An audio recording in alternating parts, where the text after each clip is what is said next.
प्यारे विद्यार्थियों, साथियों, आज हम चर्चा करेंगे राज्य के स्वरूप का 11वां सिद्धांत उत्तर औपनिवेशिक परिप्रेक्ष्य। जैसा कि मैंने यहाँ नोट किया है, उत्तर औपनिवेशिक परिप्रेक्ष्य या दृष्टिकोण या सिद्धांत मीन्स राज्य के स्वरूप से संबंधित आज हम 11वां सिद्धांत ले रहे हैं। और ये सिद्धांत बहुत ही महत्वपूर्ण है। क्यों? क्योंकि वास्तविक रूप में राज्य के स्वरूप के संदर्भ में जितने भी परंपरागत सिद्धांत मैंने आपको इससे पहले समझाए हैं, उन्होंने इन बातों का उल्लेख नहीं किया जिनका उल्लेख उत्तर औपनिवेशिक सिद्धांत या परिप्रेक्ष्य के द्वारा किया जाएगा। तो डियर स्टूडेंट्स, आप इसको गंभीरता से समझने का प्रयास कीजिएगा। मैं तो भरसक प्रयास करता हूं कि आपको बेहतर से बेहतर तरीके से राजनीति विज्ञान समझा सकूं। प्राणों से प्यारे विद्यार्थियों, सर्वप्रथम प्रतिदिन जो मैं एक लेक्चर मेरे YouTube चैनल पर अपलोड करता हूं, उसकी जानकारी सूचना आपको प्राप्त हो सके, इसके लिए हमारे चैनल को सब्सक्राइब अवश्य कीजिएगा। आशा करता हूं आपने सब्सक्राइब कर दिया होगा। Thank you very much, thank you very much. Yes dear students, ध्यान दें, राज्य के स्वरूप का 11वां सिद्धांत या परिप्रेक्ष्य या दृष्टिकोण, इसे कुछ भी कह सकते हैं आप, ठीक है। मैं यहाँ पर परिप्रेक्ष्य, सिद्धांत, दृष्टिकोण का पर्यायवाची रूप में प्रयोग कर रहा हूँ। ध्यान दें, उत्तर औपनिवेशिक परिप्रेक्ष्य 11वां सिद्धांत है किसका? राज्य के स्वरूप का। तो बेटा, वास्तव में जब हम राजनीतिक चिंतन के इतिहास का अध्ययन करते हैं, चाहे वो पश्चिमी राजनीतिक चिंतन का इतिहास हो, अर्थात उसकी व्यवस्थित रूप में शुरुआत हम प्लेटो से मान सकते हैं, क्योंकि प्लेटो को ही राजनीति दर्शन का जनक माना जाता है। और भारत की बात करते हैं तो हम मनु, कौटिल्य, शुक्र, बृहस्पति, सोमदेवसूरी इत्यादि जो राजनीतिक विचारक हैं, इनको इसके अंतर्गत ले सकते हैं। मतलब मेरा कहने का भावार्थ ये है कि चाहे पश्चिमी राजनीतिक चिंतन का इतिहास हो या भारतीय राजनीतिक चिंतन का इतिहास हो, वास्तविक रूप में राज्य की प्रकृति, राज्य के कार्यों, लक्ष्य, उद्देश्य, व्यक्ति और राज्य के संबंधों के बारे में समय समय पर विभिन्न प्रकार के सिद्धांत प्रस्तुत किए गए हैं, जिनमें से आज हम 11वां सिद्धांत ले रहे हैं। इसी के साथ में राज्य की प्रकृति, कार्य, व्यक्तियों और राज्य के संबंधों के बारे में जो समय समय पर विभिन्न सिद्धांत दिए गए हैं, चाहे पश्चिम की बात हो या भारत की बात हो, इन सिद्धांतों को ही वास्तविक रूप में विविध परिप्रेक्ष्य की संज्ञा भी दी जाती है। इसलिए आप ये कह सकते हैं कि राज्य की प्रकृति के बारे में जो विभिन्न सिद्धांत दिए गए हैं, इनको विविध परिप्रेक्ष्य भी कहा जाता है। यस, इसके बाद में अगली बात आती है, उत्तर औपनिवेशिक परिप्रेक्ष्य है क्या चीज? बेटा, मैं पृष्ठभूमि के रूप में आपको समझाना चाहता हूं कि वास्तविक रूप में उत्तर औपनिवेशिक परिप्रेक्ष्य या सिद्धांत या दृष्टिकोण राज्य के स्वरूप के बारे में जो परंपरागत सिद्धांत हैं, जो कि मैंने इससे पहले आपको समझाए, जितने भी सिद्धांत, उनको परंपरागत सिद्धांत कहा जाता है। तो वो सिद्धांत कुछ अलग बात कर रहे हैं, जबकि ये अलग बात कर रहा है। अलग क्यों कर रहा है? क्योंकि उत्तर औपनिवेशिक परिप्रेक्ष्य वास्तविक रूप में उन राज्य की समस्याओं का, फिर से बोल रहा हूं, उन राज्यों की समस्याओं का विश्लेषण करता है जो कि वास्तविक रूप में उपनिवेश थे, अर्थात उपनिवेशवादी राष्ट्रों से जो कि नए नए स्वतंत्र हुए और उसके बाद में इन राष्ट्र राज्यों को नव उपनिवेशवाद की चुनौतियों का भी सामना करना पड़ रहा है। एक तरफ तो ये उपनिवेशवादी जो शक्तिशाली राष्ट्र थे, उनसे स्वतंत्र हुए हैं, जैसे कि एशिया, अफ्रीका और लैटिन अमेरिका के अनेकों राज्य हैं जो कि उपनिवेशवाद से स्वतंत्र हुए हैं, और उसके बाद में वास्तविक रूप में ये पुनः नव उपनिवेशवाद की चुनौतियों का सामना कर रहे हैं। यहाँ पर मैं आपको उपनिवेशवाद क्या है, नव उपनिवेशवाद क्या है, यह भी समझाऊंगा, लेकिन क्रमबद्ध रूप में। तो सबसे पहले आप ये डायग्राम देखें बेटा, ध्यान दें, मैंने यहाँ लिखा है राजनीतिक चिंतन के इतिहास में। देखो बेटा, चाहे पश्चिमी राजनीतिक चिंतन हो है या भारतीय राजनीतिक चिंतन के इतिहास की बात हो, सभी जगह राज्य की प्रकृति, राज्य के कार्य हैं और इसके साथ में व्यक्ति और राज्य के संबंधों के बारे में विभिन्न सिद्धांत दिए गए। मैंने लिखा है राजनीतिक चिंतन के इतिहास में, चाहे पश्चिम की बात हो या भारत की बात हो, पूर्व की बात हो, ठीक है बेटा। राज्य की प्रकृति मतलब राज्य का जो स्टेट का जो नेचर होता है, प्रकृति होती है, उसके बारे में जो विभिन्न सिद्धांत हैं, अलग अलग बात कही है। अब जैसे मान लीजिएगा उत्तर औपनिवेशिक परिप्रेक्ष्य की बात आती है, तो ये राज्य की प्रकृति के बारे में ये कह रहा है, क्या कह रहा है कि भाई वास्तविक रूप में जो ये राज्य हैं, यहाँ पर उन राज्यों की समस्याओं का विश्लेषण किया जाता है जो कि किसी न किसी रूप में उपनिवेश थे, अर्थात उपनिवेशवादी शक्तियों के अधीन थे, और धीरे धीरे ये स्वतंत्र हुए और स्वतंत्र होते ही इनको वास्तविक रूप में नव उपनिवेशवाद की चुनौतियों का सामना करना पड़ रहा है। इस चीज का विश्लेषण करेंगे ये। तो राज्य के प्रकृति, कार्यों तथा व्यक्ति और राज्य के संबंध में विभिन्न सिद्धांत प्रस्तुत किए गए हैं, जिसमें से आज हम 11वां सिद्धांत ले रहे हैं। और राज्य की प्रकृति से जुड़े हुए जो ये विभिन्न सिद्धांत है इनको विविध परिप्रेक्ष्य भी कह सकते हैं, इसलिए मैंने यहाँ लिखा है उत्तर औपनिवेशिक परिप्रेक्ष्य, अर्थात उत्तर औपनिवेशिक सिद्धांत भी कह सकते हैं, उत्तर औपनिवेशिक दृष्टिकोण भी कह सकते हैं। ठीक है बेटा। अब मुख्य बात पर आते हैं हम कि उत्तर औपनिवेशिक परिप्रेक्ष्य आखिर है क्या चीज, इसमें किस बात का अध्ययन किया जाएगा। मेरे प्रवण से प्यारे विद्यार्थी हूँ, मैंने इसके अंतर्गत संपूर्ण निचोड़ नोट कर दिया है और मैं सार रूप में समझा देता हूँ। उसके बाद में इन सब बातों को समझने में आपको कतई दिक्कत नहीं है, और जो विद्यार्थी इन सब बातों को ठीक से समझ जाएंगे उनको उत्तर औपनिवेशिक परिप्रेक्ष्य के बारे में चाहे किसी भी रूप में प्रश्न पूछा जाए उनका आंसर गलत नहीं हो सकता। मैं आपको बार बार कहता हूँ, मेरा राजनीति विज्ञान से संबंधित जो लेक्चर मैं अपलोड करता हूँ उनका लक्ष्य है, मेरा क्या लक्ष्य है, वाहवाही लूटना नहीं है। 9 मैं दिखा पसंद नहीं करता हूँ। 9 वास्तविक रूप में मैं राजनीति विज्ञान को पढ़ाते हुए मुझे लगभग 25-26 वर्ष हो गए हैं महाविद्यालय में। वहाँ मैंने देखा है कि बच्चों को वास्तव में राजनीति विज्ञान नहीं समझाया जाता है, इसलिए मैंने दृढ़ निश्चय किया कि क्यों ना मैं अपने YouTube चैनल पर संपूर्ण राजनीति विज्ञान का पाठ्यक्रम मेरे प्राणों से प्यारे विद्यार्थियों को समझा सकूं। मेरा ये लक्ष्य है। मुझे औपचारिकता, दिखावा, वाहवाही पसंद नहीं है, मैं तो राजनीति विज्ञान समझाना चाहता हूं। यस स्टूडेंट्स, ध्यान दें, उत्तर औपनिवेशिक परिप्रेक्ष्य है क्या चीज। देखो मैंने यहां लिखा है, यह परिप्रेक्ष्य मतलब उत्तर औपनिवेशिक परिप्रेक्ष्य। यस बेटा, यह परिप्रेक्ष्य उन राज्यों की समस्याओं के विश्लेषण पर ध्यान केंद्रित करता है जो उपनिवेशवाद के पंजे से स्वाधीन हुए हैं। जरा गौर कीजिएगा, मतलब जो ये परिप्रेक्ष्य है ये उन राज्यों की समस्याओं के विश्लेषण पर ध्यान केंद्रित करता है जो उपनिवेशवाद के पंजे से स्वाधीन हुए हैं। जैसे मान लीजिएगा एशिया, अफ्रीका और लैटिन अमेरिका के जो राज्य हैं वो वास्तविक रूप में उपनिवेशवादी शक्तियों से धीरे धीरे आजाद हुए हैं। तो उन राष्ट्र राज्यों का ये विश्लेषण करता है कौन, उत्तर औपनिवेशिक परिप्रेक्ष्य।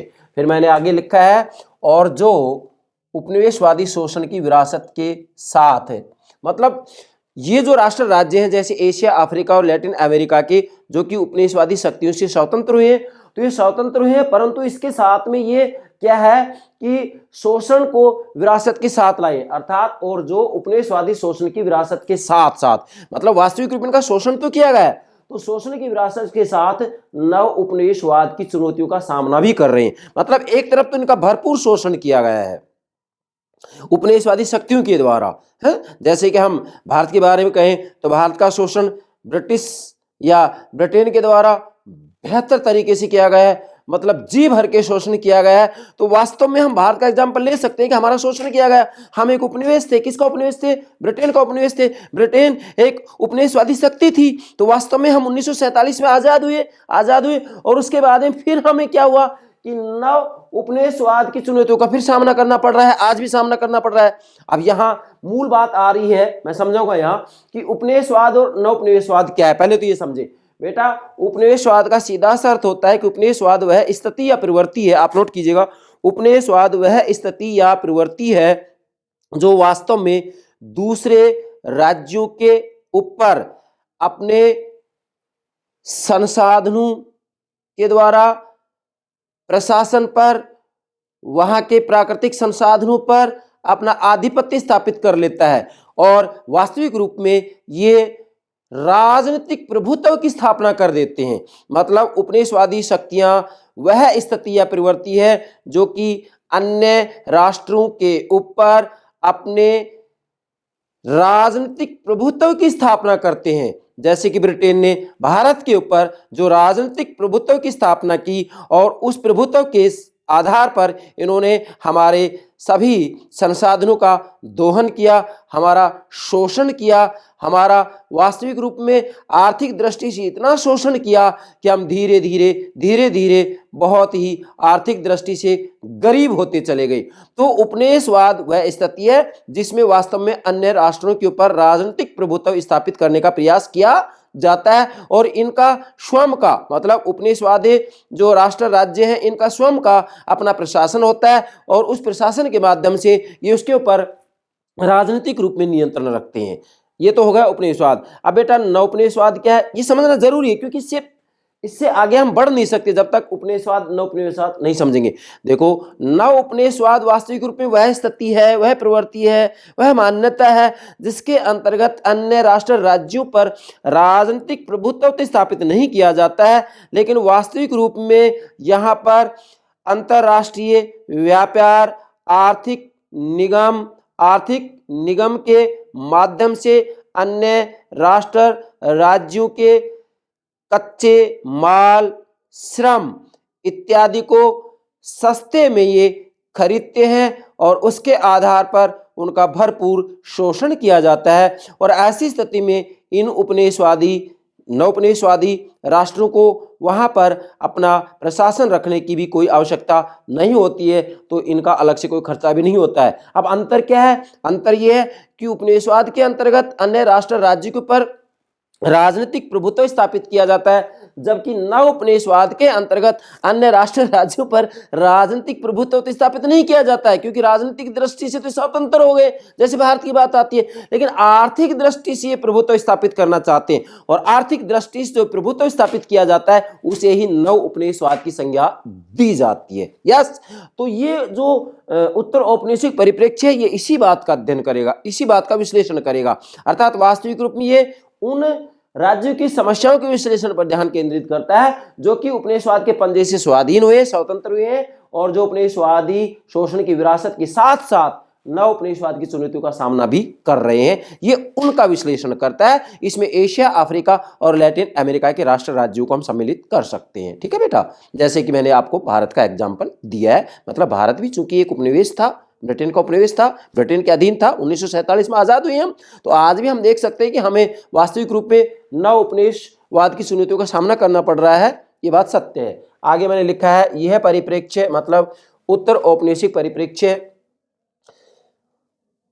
उत्तर औपनिवेशिक देशों के अनुभव पर आधारित होना चाहिए। अर्थात वास्तविक रूप में जो ये परिप्रेक्ष्य है इसमें सबसे पहले आपको ध्यान ये रखना है कि उत्तर औपनिवेशिक देशों के अनुभव पर आधारित होना चाहिए। उत्तर औपनिवेशिक देशों का मतलब यह है कि एशिया, अफ्रीका और लैटिन अमेरिका के जो देश हैं वो धीरे धीरे उपनिवेशवादी शक्तियों से स्वतंत्र हुए। हमें उन राज्यों का विश्लेषण करना है, उन राज्यों की समस्याओं का विश्लेषण करना है कि आज उनको किन किन समस्याओं का सामना करना पड़ रहा है। यह है उत्तर औपनिवेशिक परिप्रेक्ष्य। अब हम आगे बढ़ते हैं बेटा, देखिएगा। अब मैं आपको बिंदु रूप में आप चल सकते हैं, जैसे यहाँ पर जो तीर के निशान लगा रखे हैं इनके आधार पर आप पॉइंट्स बना सकते हैं। नंबर 1, ये मुख्यतः ये मीन्स जो एशिया, अफ्रीका और लैटिन अमेरिका के वे देश हैं जो अतीत में उपनिवेशवाद का शिकार रहे हैं। अर्थात वास्तव में चूंकि उत्तर उपनिवेशिक परिप्रेक्ष्य उन राज्यों की समस्याओं का विश्लेषण करता है या ध्यान केंद्रित करता है जो कि वास्तव में उपनिवेशवाद के अधीन रहे हैं और नव उपनिवेशवाद की चुनौतियों का सामना करना पड़ रहा है या कर रहे हैं। तो वो कौन है इसमें एशिया, अफ्रीका और लैटिन अमेरिका के देश आते हैं जो अतीत में उपनिवेशवाद का शिकार रहे हैं। मतलब ये वास्तव में उपनिवेशवाद या उपनिवेशवादी शक्तियों का शिकार रहे हैं। जैसे कि मैं एशिया की बात करता हूं तो जैसे भारत है, ब्रिटेन के अधीन रहा है, 1947 में आजाद हुए हम, तो वास्तव में ये जो है एशिया, अफ्रीका और लैटिन अमेरिका के वे देश हैं जो अतीत में उपनिवेशवाद के शिकार रहे हैं। कौन? जो ये लिखा है ना मैंने, उन राज्यों की समस्याओं का। तो किन राज्यों की समस्याओं का? एशिया, अफ्रीका और लैटिन अमेरिका के राज्यों की समस्याओं का आप ध्यान देंगे। तो ये आर्थिक राजनीतिक विकास करने के इच्छुक हैं। अर्थात चूंकि एशिया, अफ्रीका और लैटिन अमेरिका, बेटा ध्यान देंगे, एशिया, अफ्रीका और लैटिन अमेरिका के जो राष्ट्र राज्य हैं वो धीरे धीरे स्वाधीन मतलब स्वतंत्र होते जा रहे हैं। अब जैसे जैसे ये स्वतंत्र हुए, चूंकि इनका शोषण भरपूर किया गया था तो अर्थव्यवस्था इनकी कमजोर थी, तो ऐसी स्थिति में अब ये जो एशिया, अफ्रीका और लैटिन अमेरिका के देश हैं, राष्ट्र राज्य हैं, वो क्या कर रहे हैं कि आर्थिक और राजनीतिक विकास करने के इच्छुक हैं। मतलब अब ये प्रयास कर रहे हैं कि भाई हमारा आर्थिक विकास हो, है राजनीतिक विकास हो। अब जब आर्थिक और राजनीतिक विकास करने के इच्छुक हैं तो ऐसी स्थिति में नव उपनिवेशवाद की चुनौतियों का इनको सामना करना पड़ रहा है, क्योंकि नव उपनिवेशवाद वास्तविक रूप में आर्थिक प्रभुत्व अभी भी एशिया, अफ्रीका और लैटिन अमेरिका के राष्ट्र राज्यों पर स्थापित कर रहा है। ये बात सत्य है पूर्ण रूप में। आप संयुक्त राज्य अमेरिका और ब्रिटेन का यहां नाम ले सकते हैं कि ये वास्तविक रूप में नव उपनिवेशवाद के माध्यम से आर्थिक प्रभुत्व स्थापित करने का जी भरकर प्रयास कर रहे हैं। आगे बढ़ते हैं बेटा। इस परिप्रेक्ष्य का मतलब उत्तर औपनिवेशिक परिप्रेक्ष्य का सरोकार अल्प विकसित क्यों रह गए? पश्चिमी राष्ट्रों ने पराधीन क्यों बनाया? अपना विकास करने में असमर्थ क्यों हैं? देश के भीतर और बाहर से किन किन बाधाओं का सामना करना पड़ रहा है? वे इन बाधाओं को कैसे दूर कर सकते हैं? क्या मतलब हुआ? मतलब इस परिप्रेक्ष्य का जो सरोकार है, उत्तर औपनिवेशिक परिप्रेक्ष्य का जो मुख्य सरोकार है वो इन प्रश्नों से है। मतलब इन प्रश्नों का ये उत्तर देना चाह रहा है ये परिप्रेक्ष्य। किन प्रश्नों का बेटा समझेंगे, ये इसकी रीढ़ की हड्डी है। क्या? इस परिप्रेक्ष्य का सरोकार मुख्यतः इन प्रश्नों से, आप नोट करेंगे, उत्तर औपनिवेशिक परिप्रेक्ष्य का सरोकार मुख्यतः निम्न प्रश्नों से। क्या प्रश्न? नंबर 1, अल्प विकसित क्यों रह गए? मतलब जो ये एशिया, अफ्रीका और लैटिन अमेरिका के देश हैं ये अल्प विकसित क्यों रह गए, इसका कारण क्या है? एक बात। दूसरा, पश्चिमी राष्ट्रों ने पराधीन क्यों बनाया? मतलब पश्चिमी राष्ट्रों ने एशिया, अफ्रीका और लैटिन अमेरिका के देशों को पराधीन क्यों बनाया? दूसरा प्रश्न। तीसरा, अपना विकास करने में असमर्थ क्यों है? मतलब एशिया, अफ्रीका और लैटिन अमेरिका के जो राष्ट्र हैं, देश हैं, वो अपना विकास करने में असमर्थ क्यों है? इसका जवाब देगा ये। अगला है, देश के भीतर और बाहर से किन किन बाधाओं का सामना करना पड़ रहा है? मतलब उत्तर औपनिवेशिक परिप्रेक्ष्य इस प्रश्न का भी उत्तर दे रहा है कि देश के भीतर और बाहर से किन किन बाधाओं का सामना करना पड़ रहा है, और अगला, वे इन बाधाओं को कैसे दूर कर सकते हैं। उत्तर औपनिवेशिक परिप्रेक्ष्य का मुख्य जो सरोकार है, मुख्य जो सामना करना पड़ रहा है, जिन प्रश्नों का इसे उत्तर देना है, वो ये प्रश्न है। ये आप नोट करेंगे और इसके आधार पर आप उत्तर औपनिवेशिक परिप्रेक्ष्य को आसानी से समझ सकते हैं। चलिए अब आगे बढ़ते हैं। हम राज्य प्रणाली, स्टेट सिस्टम। राज्य प्रणाली के अंतर्गत प्रभुत्व के सामान्य ढांचे को समझने के लिए उपनिवेशवाद के इतिहास और इसके प्रभाव को परखना होगा। जैसे भारत और मिस्र का गौरवशाली अतीत पर 18वीं शताब्दी में ये राष्ट्रों के रूप में संगठित होने में सक्षम नहीं थे, न आधुनिकीकरण करने की क्षमता रखते थे, और एशिया, अफ्रीका, लैटिन अमेरिका, पश्चिम यूरोप के उपनिवेशवाद के पंजे में फंसते चले गए। अब देखो बेटा, नोट करें क्या कि वास्तव में राज्य प्रणाली के अंतर्गत प्रभुत्व के सामान्य ढांचे को समझने के लिए, चूंकि राज्य प्रणाली के अंतर्गत प्रभुत्व के ढांचे को तो समझना है, राजनीतिक प्रभुत्व। देखो, उपनिवेशवाद राजनीतिक प्रभुत्व की बात करता है, नव उपनिवेशवाद आर्थिक प्रभुत्व की बात करता है। तो प्रभुत्व के सामान्य ढांचे को समझने के लिए उपनिवेशवाद के इतिहास और इसके प्रभाव को परखना होगा। मतलब उपनिवेशवाद के इतिहास की तरफ हमें जाना होगा कि वास्तविक रूप में एशिया, अफ्रीका और लैटिन अमेरिका के जो देश हैं वो वास्तव में पश्चिमी राष्ट्रों के अधीन क्यों हो गए। तो यहाँ पर प्रभाव को परखना होगा। जैसे मैंने एग्जाम्पल दिया कि जैसे भारत और मिस्र का गौरवशाली अतीत, मतलब भारत और मिस्र का जो इतिहास है वास्तव में गौरवशाली रहा है, परंतु फिर हुआ क्या? हुआ ये कि परंतु 18वीं शताब्दी में ये राष्ट्रों के रूप में संगठित होने में सक्षम नहीं थे। मतलब भारत और मिस्र 18वीं शताब्दी में राष्ट्रों के रूप में संगठित होने में सक्षम नहीं रहे। ये धीरे धीरे टुकड़ों में विभाजित हो गए। जैसे भारत की बात की जाती है तो भारत के अंतर्गत वास्तविक रूप में कितने ही उपनिवेश बन गए थे। भारत एकजुट नहीं रहा। जब एकजुट नहीं रहा तो ऐसी स्थिति में अन्य राष्ट्रों का सामना करने में सक्षम नहीं रहा। और इसके बाद में लिखा है, न आधुनिकीकरण करने की क्षमता रखते थे। मतलब वास्तविक रूप में 18वीं शताब्दी के अंतर्गत फिर जो भारत और मिस्र है ये आधुनिकीकरण करने की क्षमता भी रखने में जो है सक्षम नहीं थे। अर्थात यहाँ पर वास्तविक रूप में देखा जाए तो जाति, भाषा, धर्म इत्यादि की समस्याएं उभरकर सामने आने लगी, और एशिया, अफ्रीका के और लैटिन अमेरिका के पश्चिमी यूरोप के उपनिवेशवाद के पंजे में फंसते चले गए। मतलब एशिया, अफ्रीका और लैटिन अमेरिका के जो देश हैं वो पश्चिमी यूरोप के उपनिवेशवाद के पंजे में फंसते चले गए। क्यों फंसते चले गए? क्योंकि ना तो ये अपने आप को संगठित रख पाए और ना ही इनमें जो है आधुनिकीकरण करने की क्षमता रह पाई। आता है इनमें ना तो आधुनिकीकरण की क्षमता रही और ना ही ये वास्तविक रूप में अपने देश को एकजुट कर पाए। ऐसी स्थिति में ये जो है उपनिवेशवाद के पंजे में फंसते चले गए। इसका मुख्य रीजन ये है। नेक्स्ट, अब क्या होता है कि जो उद्यमी लोग हैं, जो मेहनती लोग हैं, वो राष्ट्र को संगठित करने के बाद प्राकृतिक और मानवीय संसाधनों का दोहन करने के उद्देश्य से राजनीतिक प्रभुत्व स्थापित कर लेते हैं और इसके बाद में अपना प्रशासन और अपनी संस्कृति वहां स्थापित करते हैं। बेटा ध्यान दीजिएगा, ये एक प्रकार से उपनिवेशवाद का अर्थ भी है। क्या कि जब 18वीं शताब्दी में वास्तव में भारत और मिस्र, मैंने एक एग्जाम्पल लिया जैसे भारत और मिस्र, वैसे आप एशिया, अफ्रीका और लैटिन अमेरिका की बात कर सकते हैं कि वास्तव में भारत और मिस्र में राष्ट्र या जो देश है वो संगठित नहीं रह पाए, एकजुट नहीं रह पाए और ना ही आधुनिकीकरण करने में ये सक्षम रह पाए। तो ऐसी स्थिति में क्या हुआ कि जो पश्चिमी राष्ट्र हैं वहां के जो लोग हैं वो उद्यमी रहे, ऐसी स्थिति मतलब मेहनती रहे। ऐसी स्थिति में जो उद्यमी लोग हैं वो राष्ट्र को संगठित करने के बाद, मतलब पश्चिमी जो राष्ट्र है वो संगठित हुए और संगठित होने के बाद इन्होंने क्या किया कि जो ये एशिया, अफ्रीका और लैटिन अमेरिका के देश हैं उनके प्राकृतिक और मानवीय संसाधनों का दोहन करना शुरू कर दिया। और जब दोहन किया तो दोहन करने के उद्देश्य से, मतलब इन्होंने पहले शोषण करना शुरू किया और दोहन करने के उद्देश्य से इन्होंने राजनीतिक प्रभुत्व स्थापित कर लिया, मतलब राजनीतिक प्रभुत्व स्थापित कर लेते हैं फिर। जैसे कि ब्रिटेन ने भारत के ऊपर राजनीतिक प्रभुत्व स्थापित किया। पहले ब्रिटिश ईस्ट इंडिया कंपनी आती है और उसके बाद धीरे धीरे धीरे धीरे धीरे धीरे धीरे हमारे यहाँ पर राजनीतिक प्रभुत्व की स्थापना हो जाती है और हम पूर्ण रूप में राजनीतिक दृष्टि से ब्रिटेन के अधीन हो गए। ये एग्जाम्पल है। तो राजनीतिक प्रभुत्व स्थापित कर लेते हैं ये कौन, जो उपनिवेशवादी शक्तियां हैं, ठीक है। और इसके बाद में जो उपनिवेशवादी शक्तियां हैं जैसे ब्रिटेन और अमेरिका की चर्चा हम कर सकते हैं, तो विशेषकर ब्रिटेन की बात करेंगे क्योंकि अमेरिका भी ब्रिटेन के अधीन रहा हुआ है। तो ये फिर धीरे धीरे क्या करते हैं, जैसे ब्रिटेन है और भारत उसका उपनिवेश है, ब्रिटेन का उपनिवेश था 1947 से पहले, तो ये फिर क्या करते हैं अपना प्रशासन और अपनी संस्कृति स्थापित कर लेते हैं। कहाँ पर, जो उपनिवेश है, जैसे ब्रिटेन ने भारत के ऊपर अपना प्रशासन और अपनी संस्कृति स्थापित की थी, अपना कला और साहित्य स्थापित किया था। क्यों, जिससे कि ये साबित कर सकें कि भारत के जो मूल्य हैं, भारत का जो संस्कृति है उससे श्रेष्ठ संस्कृति जो है पश्चिम की है। तो ऐसी स्थिति में ये प्रशासन और संस्कृति के ऊपर अपना आधिपत्य स्थापित कर लेते हैं, प्रभुत्व स्थापित कर लेते हैं, जिससे कि इनके मूल्यों में टकराव ना हो।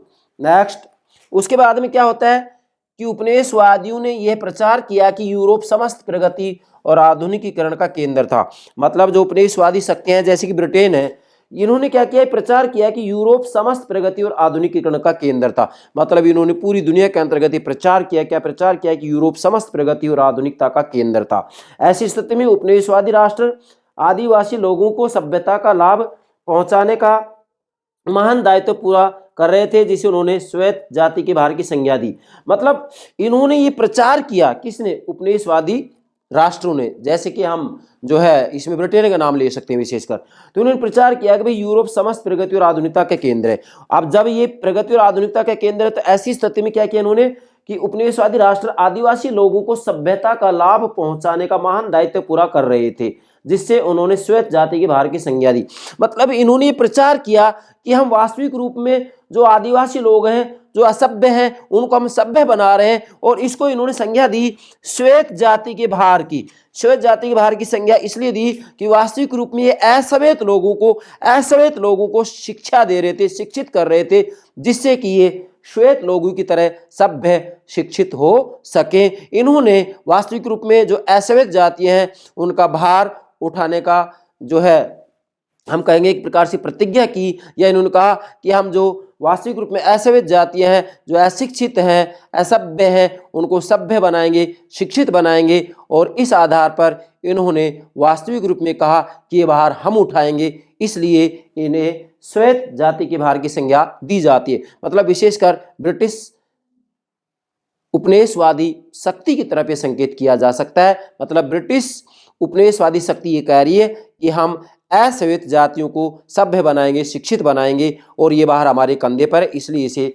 श्वेत जाति के भार की संज्ञा दी जाती है। नेक्स्ट, उपनिवेशवादी शक्तियां जैसे ब्रिटेन, उपनिवेशवादी शक्तियां, ध्यान दें, उपनिवेशवादी शक्तियां शैक्षिक और प्रशासनिक, मतलब शैक्षणिक और प्रशासनिक ढांचा स्थापित करते हैं। मतलब सबसे पहले जो उपनिवेशवादी शक्तियां हैं जैसे कि ब्रिटेन है, ये सबसे पहले अपना शैक्षणिक और प्रशासनिक, शैक्षिक लिखा मैंने, आप शैक्षणिक लिख सकते हैं, शैक्षणिक और प्रशासनिक ढांचा स्थापित करते हैं। जैसे ब्रिटेन ने वास्तविक रूप में भारत के अंतर्गत हम कह सकते हैं 1935 में जो लॉर्ड मैकाले की शिक्षा पद्धति थी वो इसका एक एग्जाम्पल है। मतलब लॉर्ड मैकाले ने 1935 में वास्तविक रूप में हमारे भारत के अंतर्गत ये शिक्षा पत्ति लागू की थी, लॉर्ड मैकाले की शिक्षा पत्ति 1935 में। तो वास्तविक रूप में ये क्या करते हैं कि जो उपनिवेशवादी शक्तियां जैसे ब्रिटेन ने भारत के अंतर्गत जो है अपनी शैक्षणिक और प्रशासनिक ढांचा स्थापित किया, भारत के अंतर्गत किया या नहीं किया। अब फिर ये क्या करते हैं कि ये लोगों के मन में सजगता और चेतना को बढ़ावा देते हैं। अब जब ये शैक्षणिक और प्रशासनिक ढांचा स्थापित कर लेते हैं उपनिवेशवादी शक्तियां, जैसे ब्रिटेन ने भारत में अपनी जो है शैक्षणिक और प्रशासनिक ढांचा स्थापित किया, तो इससे क्या हुआ कि हमारे भारत के अंतर्गत लोगों के मन में सजगता और चेतना बढ़ी, डेफिनेटली बढ़ेगी। और जब मन में सजगता और चेतना को बढ़ावा मिलेगा तो इससे क्या होगा, जनता के मन में जो जड़ता है और अंधविश्वास है वो मिटेगा। मतलब ये जड़ता और अंधविश्वास को मिटाते हैं और तर्क संगत ढंग से सोचने की प्रेरणा देते हैं। और जब वास्तविक रूप में ये तर्क ढंग से सोचने की प्रेरणा मिल जाती है इन लोगों को, जैसे कि भारत में मिली है, तो ऐसी स्थिति में फिर भारत में राजनीतिक चेतना विकसित हुई। और जब राजनीतिक चेतना विकसित हुई तो ऐसी स्थिति में ब्रिटेन से आजादी के लिए राष्ट्रीय आंदोलन की शुरुआत हुई। यस, फिर मैंने लिखा है ये तत्व राष्ट्रीय आंदोलन को जन्म देते हैं। ये तत्व कौन से? क्योंकि ब्रिटेन जो है भारत के अंतर्गत अपना शैक्षणिक और प्रशासनिक ढांचा स्थापित करता है और इससे क्या होता है, लोगों के मन में सजगता और चेतना को बढ़ावा मिलता है। मतलब लोग सोचने के लिए विवश हो जाते हैं, लोगों में विवेक जागृत हो जाता है। जब विवेक जागृत हो जाता है तो ऐसी स्थिति में लोगों का तर्क है कि जब ब्रिटेन ये कहता है कि स्वतंत्रता वास्तविक रूप में मानव का जन्मसिद्ध अधिकार है, तो क्या हम मानव नहीं है? इसलिए हमारा भी जो है स्वतंत्रता जन्मसिद्ध अधिकार है। जैसा कि तिलक ने कहा कि स्वराज्य मेरा जन्मसिद्ध अधिकार है, मैं इसे लेकर रहूंगा। तो ये चेतना जागृत हुई, और जब ये चेतना जागृत हुई तो वास्तविक रूप में ऐसी स्थिति में ये तत्व राष्ट्रीय आंदोलन को जन्म देते हैं। और जब राष्ट्रीय आंदोलन को जन्म दिया गया तो ऐसी स्थिति में फिर इनको जो है स्वाधीनता प्राप्त होती है, जैसे कि भारत को। फिर आगे लिखा मैंने, राष्ट्रीय आकांक्षाओं को दबा नहीं पाते। फिर जब उपनिवेशवादी राष्ट्र अपने लंबे शासन को या लंबे शासन का पूरा लाभ उठा चुका हो, उसे कायम रखना खर्चीला है। अतः उपनिवेश को स्वतंत्र कर दिया जाता है और शोषण के नए तरीकों का आविष्कार कर लेता है, जिसे नव उपनिवेशवाद की संज्ञा दी जाती है। ये पैराग्राफ बहुत महत्वपूर्ण है, देखिएगा। अब क्या होता है कि ये तत्व राष्ट्रीय आंदोलन को जन्म दे देते हैं, क्योंकि वास्तविक रूप में इनमें जड़ता और अंधविश्वास मिट जाता है और इनके अंतर्गत सजगता और चेतना बढ़ जाती है। किसके कारण? उपनिवेशवादी शक्तियों की शैक्षणिक और प्रशासनिक ढांचे के कारण। यस, अब ऐसा हो जाता है तो इसमें क्या होता है कि फिर ऐसी स्थिति में जब आंदोलन की शुरुआत हो जाती है तो फिर राष्ट्रीय आकांक्षाओं को दबाया नहीं सकता, मतलब दबा नहीं सकते, राष्ट्रीय आंदोलन को दबा नहीं पाते। फिर जब उपनिवेशवादी राष्ट्र अपने लंबे शासन का पूरा लाभ उठा चुका हो, जैसे कि ब्रिटेन ने लंबे समय तक भारत के ऊपर शासन किया, उसके बाद इन्होंने काफी लाभ उठाया, और जब लाभ उठाया तो ऐसी स्थिति में इन्होंने सोचा कि अब लंबे समय तक यहाँ शासन करना ठीक नहीं है। उनको भार प्रतीत हुआ, मतलब एक वजन प्रतीत हुआ कि अब इसको आजाद कर दिया जाए। मैं केवल भारत का एग्जाम्पल दे रहा हूँ। तो उसके बाद में क्या होता है, लाभ उठा चुका हो तो फिर उसे कायम रखना खर्चीला महसूस होता है। मतलब फिर उपनिवेशवादी शक्तियों को ये महसूस होता है कि अब जो है वास्तविक रूप में यहाँ पर शासन स्थापित करना हमारे लिए खर्चीला है, अतः इनको आज़ाद कर दिया जाए। इसीलिए मैंने लिखा है उसे कायम रखना खर्चीला है, अतः उपनिवेश को स्वतंत्र कर दिया जाए और शोषण के नए तरीकों का आविष्कार कर लेते हैं। अब क्या करते हैं फिर ये जो उपनिवेशवादी शक्तियां हैं, ये फिर जो उपनिवेश है उनको स्वतंत्र कर देते हैं, क्योंकि पूरा लाभ उठा चुके हैं, और पूरा लाभ उठा चुके हैं तो फिर वहां पर जो है प्रशासन स्थापित करना, राजनीतिक प्रभुत्व स्थापित करना इनको खर्चीला महसूस होता है। क्या होता है? खर्चीला महसूस होता है। तो फिर इन्होंने सोचा कि अब धीरे धीरे इनको आज़ाद कर दें। तो ऐसी स्थिति में फिर उन उपनिवेशों को स्वतंत्र कर दिया जाता है। अब जब स्वतंत्र कर दिया जाता है तो ऐसी स्थिति में क्या करते हैं कि फिर शोषण के नए तरीके का आविष्कार कर लेते हैं, जिसे नव उपनिवेशवाद की संज्ञा दी जाती है। मतलब राजनीतिक प्रभुत्व तो ये हटा लेते हैं, राजनीतिक प्रभुत्व समाप्त हो जाता है।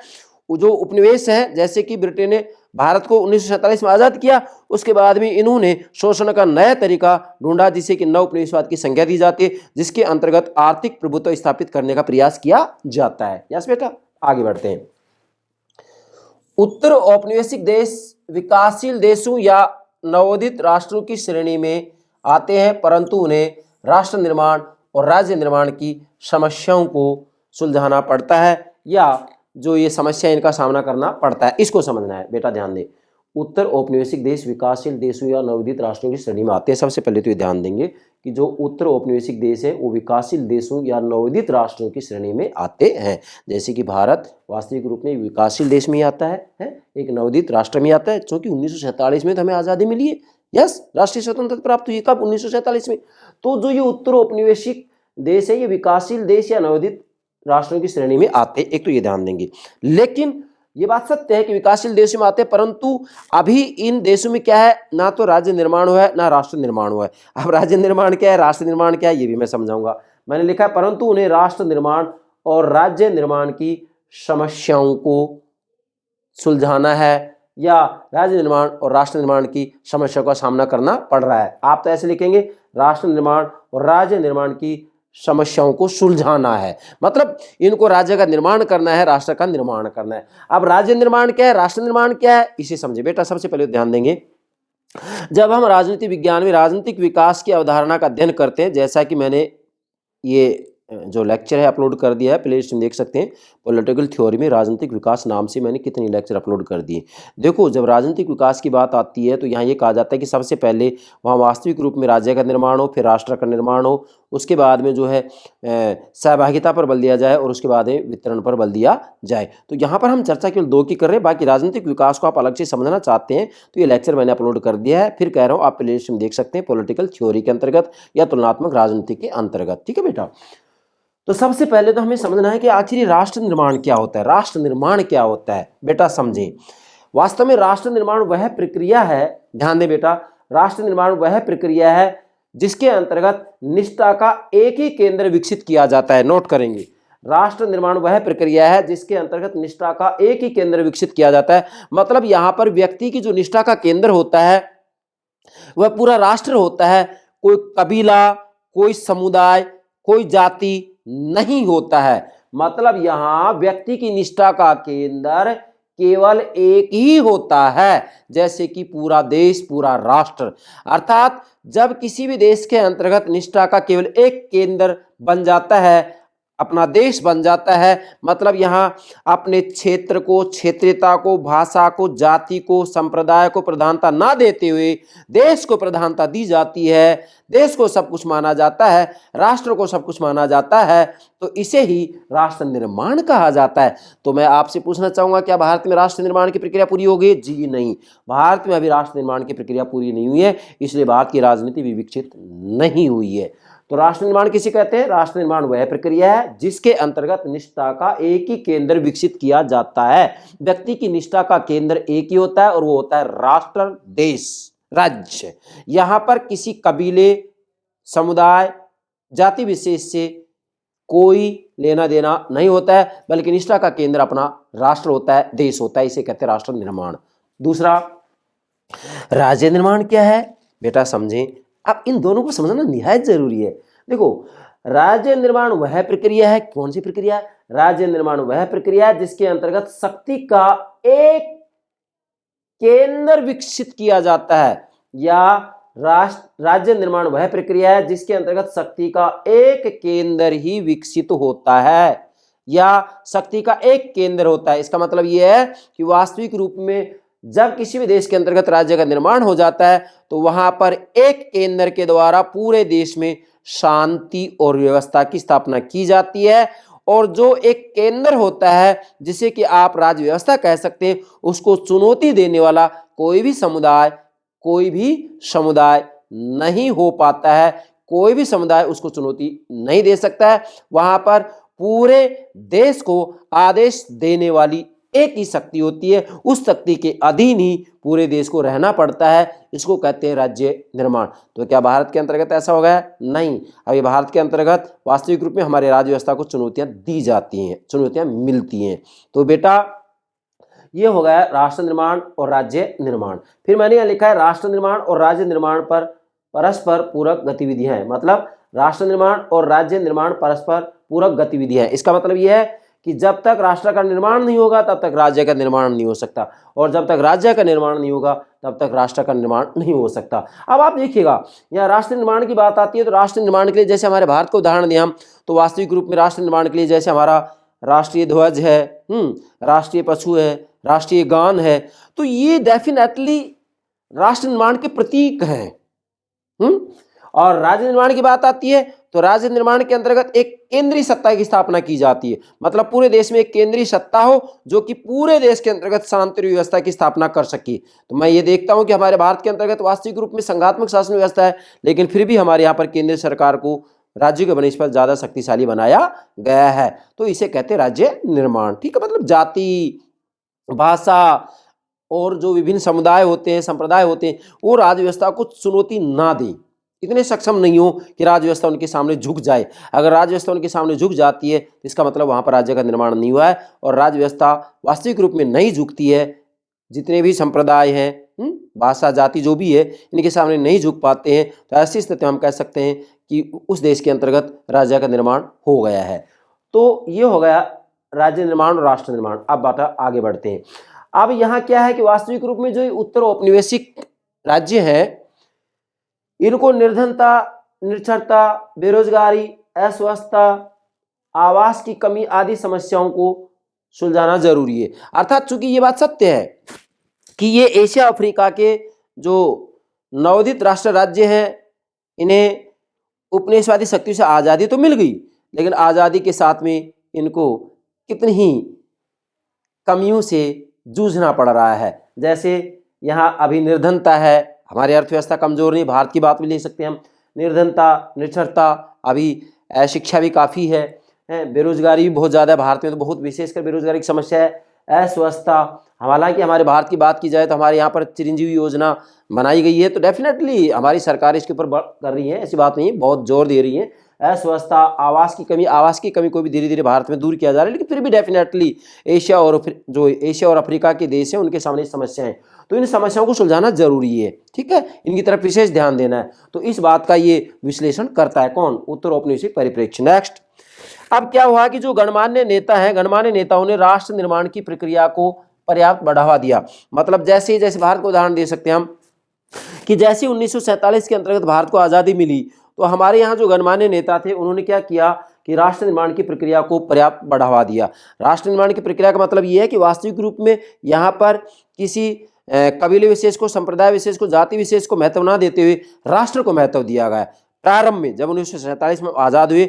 लेकिन धीरे धीरे जो नई पीढ़ी आई नेताओं की, उन्होंने वास्तविक रूप में राष्ट्र निर्माण की प्रक्रिया को धीमा कर दिया, उसमें बाधा डाल दी, और वास्तव में आज हम देखते हैं कि संप्रदाय विशेष को जाति विशेष के आधार पर, भाषा विशेष के आधार पर, क्षेत्रीयता विशेष के आधार पर लोगों को आपस में जो है टकराने के लिए विवश किया जाता है, तो ये राष्ट्र निर्माण का संकेत नहीं है। फिर मैंने लिखा है, यथा धरातल पर ये आशाएं झूठी सिद्ध हुई। मतलब इन गणमान्य नेताओं ने राष्ट्र निर्माण की प्रक्रिया को बहुत आगे बढ़ाया, पर्याप्त बढ़ावा दिया, लेकिन जो नेताओं की नई पीढ़ी आई है, उन्होंने वास्तविक रूप में राष्ट्र निर्माण की प्रक्रिया को पर्याप्त बढ़ावा नहीं दिया, इसलिए यथा धरातल पर यह आशाएं झूठी सिद्ध हुई। आज की बात हम कर सकते हैं। नेक्स्ट, उपनिवेशवादी दौर का अधिकारी तंत्र जन भावनाओं से उदासीन। बेटा ध्यान देंगे, अब देखो, जो उपनिवेशवादी दौर का अधिकारी तंत्र था, मतलब जब जो ये उपनिवेश थे, उपनिवेशवादी शक्तियों के अधीन थे, तो इनका जो अधिकारी तंत्र था, जो नौकरशाही थी, जो प्रशासनिक अधिकारी थे, वो जनता की भावनाओं से उदासीन थे। अब ऐसी स्थिति में क्या होता है? नेक्स्ट बात कि राजनीतिक नेतृत्व की नई पीढ़ियों में प्रतिभा, निष्ठा और चरित्र विकसित नहीं हो पाया। अब एक तरफ तो ये जो उपनिवेशवादी दौर का अधिकारी तंत्र था, वो जन भावनाओं से उदासीन था, और दूसरी तरफ क्या होता है कि जो राजनीतिक नेतृत्व की नई पीढ़ी आई, उनमें प्रतिभा, निष्ठा और चरित्र विकसित नहीं हो पाया। अब ऐसी स्थिति में क्या हो गया कि राजनीति एक खेल बन करके रह गई। आज की स्थिति आप देख सकते हैं कि आज वास्तव में हमारे भारत में भी राजनीति एक खेल बन करके रह गई। मतलब अपने संकीर्ण हितों की पूर्ति के लिए राष्ट्रीय हितों का भी बलिदान कर दिया जाता है, जो कि ठीक नहीं है। इसको हम वास्तविक रूप में ना तो राष्ट्र निर्माण कह सकते हैं, ना राज्य निर्माण कह सकते हैं। अतः जो राजनीतिक नेतृत्व की नई पीढ़ी आई है, वास्तव में वह राष्ट्र निर्माण और राज्य निर्माण की तरफ भरपूर रूप में, पूर्ण रूप में ध्यान नहीं दे पा रही है। तो उत्तर औपनिवेशिक परिप्रेक्ष्य इसी बात का विश्लेषण करता है। नेक्स्ट, फिर मैंने लिखा है, फिर भी, मतलब ये बात सत्य है कि राजनीतिक नेतृत्व की नई पीढ़ी ने प्रतिभा, निष्ठा और चरित्र विकसित करने में सफलता प्राप्त नहीं की। मैंने लिखा है यहाँ राजनीतिक, पूरा लिखेंगे, राजनीतिक नेतृत्व की नई पीढ़ियों में प्रतिभा, निष्ठा और चरित्र विकसित नहीं हो पाया। ऐसी स्थिति में राजनीति खेल बन के रह गई। मतलब ये अपने संकीर्ण हितों की प्राप्ति के लिए ही राजनीति का एक साधन के रूप में इस्तेमाल करते हैं, और राष्ट्रीय हितों को तिलांजलि दे देते हैं, राष्ट्रीय हितों को ये ध्यान में नहीं रखते हैं। लेकिन फिर भी क्या मैंने लिखा, फिर भी नई पीढ़ी के गैर राजनीतिक, बेटा ध्यान देगा अब यहाँ पर, नई पीढ़ी के गैर राजनीतिक, राजनीतिक नहीं गैर राजनीतिक, जो कि राजनीति में भाग नहीं ले रहे हैं, जिनको कि हम दबाव समूह की संख्या दे सकते हैं, प्रेशर ग्रुप की संख्या दे सकते हैं।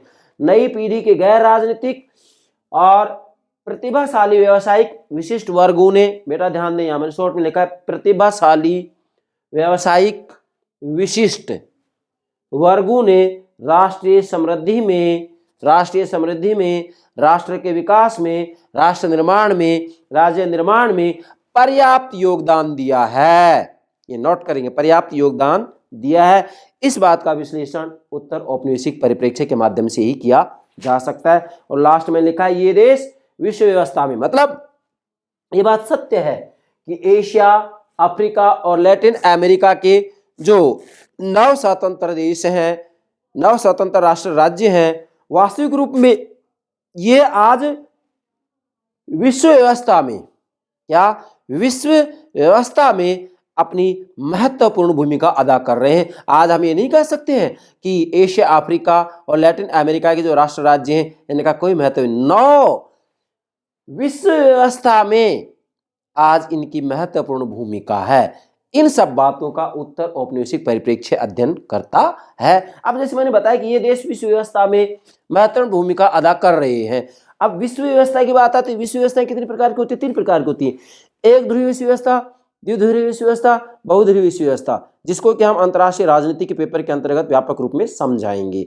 तो बेटा ये हो गया उत्तर औपनिवेशिक परिप्रेक्ष्य या दृष्टिकोण या सिद्धांत। मुझे पूरा विश्वास है अपराधी के स्वरूप का जो 11वां परिप्रेक्ष्य या सिद्धांत या दृष्टिकोण है, जिसे कि उत्तर औपनिवेशिक परिप्रेक्ष्य की संज्ञा दी जाती है, इसको बेहतर तरीके से समझ गए होंगे। मैं पुनः कहना चाहता हूं ये बात, क्या कि उत्तर औपनिवेशिक परिप्रेक्ष्य उन राज्य की समस्याओं का विश्लेषण करता है जो कि उपनिवेशवादी शक्तियों के अधीन रहे हैं, और जैसे ही इन राज्यों को उपनिवेशवादी शक्तियों से आज़ादी मिलती है तो इन्हें नव उपनिवेशवाद की चुनौतियों का सामना करना पड़ता है। इन्हीं समस्याओं का विश्लेषण, अध्ययन उत्तर औपनिवेशिक परिप्रेक्ष्य के माध्यम से किया जाता है। यही उत्तर औपनिवेशिक परिप्रेक्ष्य कहलाता है। यस, मुझे यकीन है आप इसे बेहतर तरीके से समझ गए होंगे। यस बेटा, okay, thank you very much, thank you very much.